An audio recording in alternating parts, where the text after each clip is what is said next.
Et je n'ai pas contemplé Matt, qui s'est installé confortablement contre la tête de lit, se prélassant dans les draps.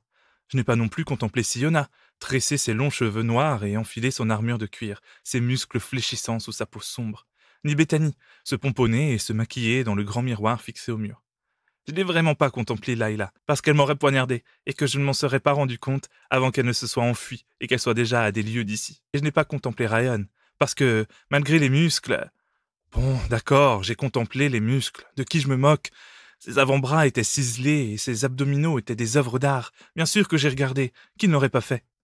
Ai-je mentionné que j'avais 17 ans, et que je vivais avec 5 belles personnes depuis 9 mois?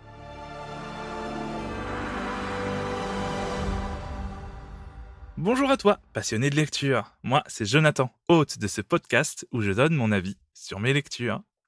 On continue notre mois spécial LGBTQIA+, avec un roman de F.T. Lukens, que j'ai lu en anglais et qui n'existe malheureusement pour le moment pas en français. Il s'agit de So This Is Ever After, et je te lis le résumé que j'ai traduit juste pour toi. Arek n'a pas pensé à ce qui se passerait une fois qu'il aurait réalisé la prophétie. Il est officiellement le roi des raies. Mais seuls Arek et son mage, le terriblement beau Matt, savent que le rôle vient avec une contrepartie. Marie-toi avant ton 18e anniversaire ou meurs. Arek a 3 mois pour trouver son seul amour véritable et sauver sa propre vie. Mais les choses tournent douloureusement et drôlement mal, jusqu'à ce qu'il découvre que l'amour était peut-être en face de lui depuis le début. La chronique.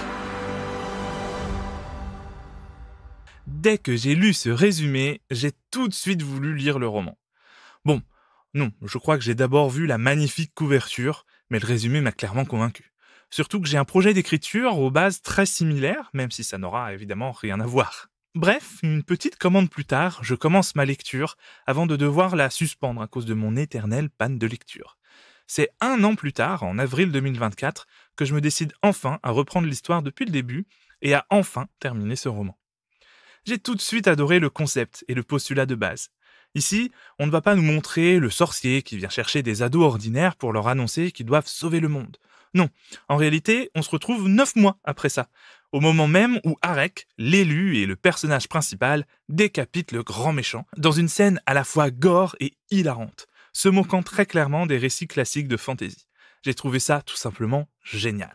Suite à ça, Arek devient roi, et devra trouver quelqu'un pour unir son âme à la sienne dans les 3 mois à venir, s'il ne veut pas perdre la vie. Rien que ça. Je trouve que les raisons derrière cette malédiction sont très bien amenées et très intéressantes. Je vais d'abord parler des personnages, en commençant par Arek, que j'ai franchement adoré. Il est extrêmement drôle, mais c'est surtout ce qui se cache derrière son humour qui m'a plu. C'est une personne purement bienveillante qui pense aux autres avant lui, humble et sensible. Qu'est-ce que ça fait du bien d'avoir un personnage principal aussi sain? Alors attention, il a évidemment de nombreux défauts, et aussi un manque flagrant de confiance en soi, et il réfléchit beaucoup trop pour son bien. Mais c'est un véritable plaisir de lire l'histoire de son point de vue. Matt ensuite, son meilleur ami, est un magicien toujours la tête dans ses bouquins et qui suranalyse absolument tout.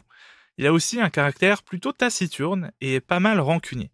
J'ai aussi beaucoup aimé ce personnage, intéressant et attachant. En fait, c'est le mot. Tous les personnages de ce roman sont hyper attachants et on n'a jamais envie de les quitter. D'ailleurs, même s'ils se connaissent tous au début du récit, ça ne paraît pas du tout artificiel. Au contraire, on sent qu'ils ont eu des aventures ensemble. On en a même des bribes dans certaines discussions et ça passe vraiment bien. C'est même plutôt intéressant finalement comme façon de faire, j'ai beaucoup aimé. Je ne vous parle pas des autres personnages parce que sinon ça prendrait 3 plombes, mais je les ai vraiment tous adorés. L'univers du roman reste assez classique finalement, mais j'ai adoré que tout le monde soit plus ou moins bisexuel et qu'on se moque complètement de qui aime qui. En fait, il n'y a pas vraiment de label dans ce livre, juste de l'amour et des attirances. Et c'est comme ça que ça devrait se passer dans la vie finalement. Pas de drama autour des orientations des gens, juste de l'amour. Alors non, ça ne représente pas la réalité de notre monde. Mais franchement, qu'est-ce que ça fait du bien de voir ce genre de représentation? Au-delà de ça, l'univers est quand même riche, même si pas non plus ultra développé. Mais on sent quand même qu'il existe, en fond. C'est assez fluide et agréable même. Bon. Est-ce qu'il est temps de passer au point négatif? J'en ai peur. Déjà, j'ai une petite réserve sur la chronologie des événements, notamment sur le côté politique, entre gros guillemets, car c'est en fond, mais quand même.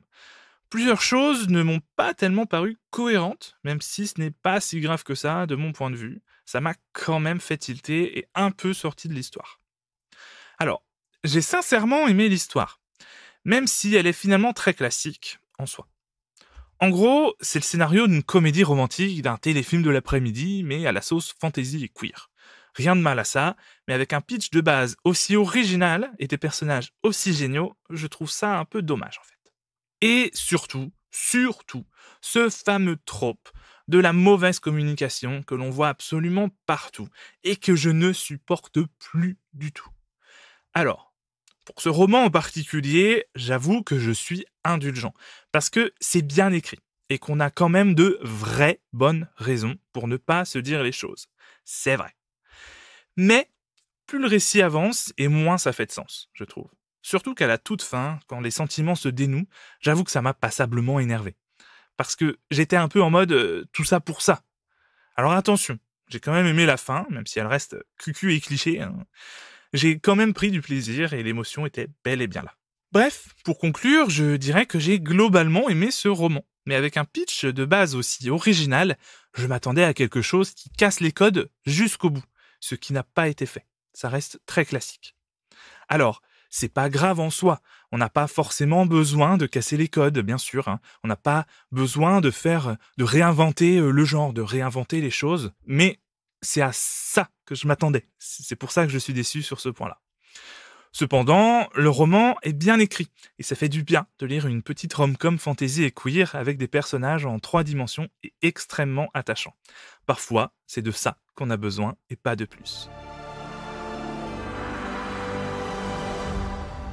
Et voilà, cette chronique est terminée. J'espère qu'elle t'a plu et qu'elle t'a donné envie de découvrir ce roman. Si tu veux soutenir ce podcast, tu peux t'y abonner sur ta plateforme d'écoute, commenter là où c'est possible de le faire, ou bien me suivre sur les réseaux sociaux. Tous les liens sont dans la description. Les liens de l'auteurice sont également en description. Dans tous les cas, je te souhaite de bonnes lectures, je te dis à la semaine prochaine, et je te laisse avec une petite citation, comme d'habitude. Des bisous! J'avais imaginé ce que ce serait de décapiter l'infâme depuis que le vieux sorcier s'était présenté à ma porte le lendemain de mes 17 ans et m'avait annoncé ma destinée, que je serais la personne qui mettrait fin à l'ombre sombre du mal qui régnait sur notre royaume.